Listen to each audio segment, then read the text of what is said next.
Hey, and welcome to my DIY. I'm Brandon Bicknice, and I'm a college student on a budget. What we're doing today is fiberglass. Now, body repair is expensive, and according to Liberty Mutual's insurance rating or statistics, their annual cost in the United States per year is $800 at least. We're going to make that a whole lot cheaper today.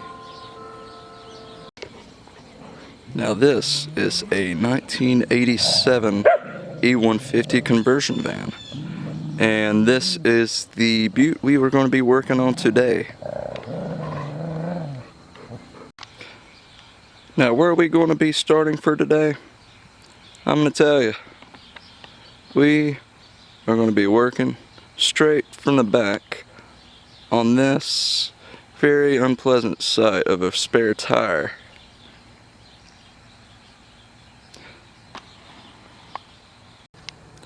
Now over the years, you're going to have wear and tear on these vehicles, no matter what year you get them in, what model, what brand. Metal is metal, machine is machine. Machines are bound to break. Things are bound to happen where you do not expect them to happen. And this can add up to be costly bills in a process of restoration, especially on models in which these pieces are not easily found. And so do it yourself, such as this, becomes a necessity to keeping your vehicle on the road. Now this is the spare tire cover for the conversion van we're going to be working on today. We have already cut the portion in which had the rust right here, the culprit. What are we using for this patch? License plate. Metal is metal, and as long as it fits and it's on the back of the side, no one will notice. Now the license plate here is held by these rivets that we got, one on each corner and 3 along the back end.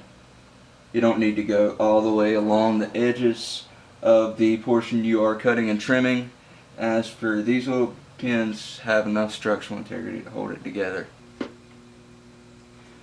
Now, 2 things you're going to need for this: fiberglass. You can pick a sheet of this up from Advance, Auto Parts, or Pet Boys for about 15 to 16 bucks. And the same goes for the fiberglass resin as well.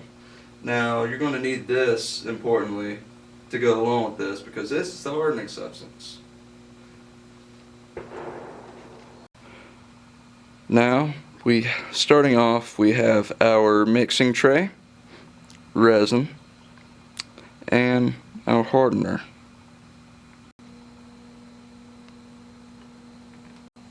Mix in the hardener with the resin, and then you just stir. Now, just apply this as if you were painting a fence. And now you want, after applying the coat, you want to lay your cut out piece of the fiberglass onto the portion you are fitting. Then you're going to want to apply some more afterwards.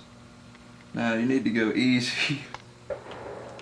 You're going to want to continue a dabbing process, otherwise you are going to build up air bubbles within the portion that you are fixing, and as you are retouching and detailing afterwards, especially with paint, in which we have resanded this whole thing, you're going to want a smooth surface, so keep on layering.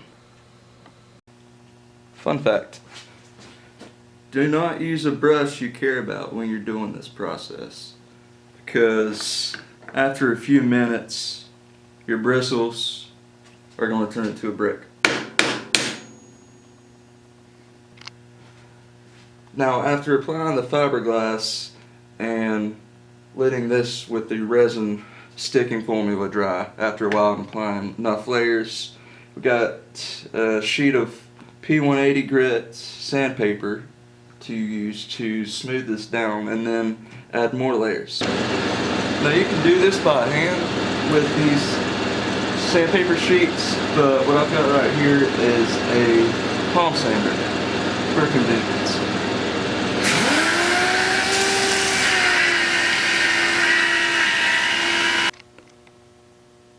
Now after sanding it down, we are applying another few layers of the fiberglass with the resin. Alright, now we have finished sanding the fiberglass after it is finally dried. Depending on how much you use, it might take about 30 minutes to probably a couple hours. And for us it took about 3 hours. But after sanding, you are free to prime. And after that, you may add a secondary coat and then clear. No one will even notice. Thank you guys, women, and DIYs. Good luck.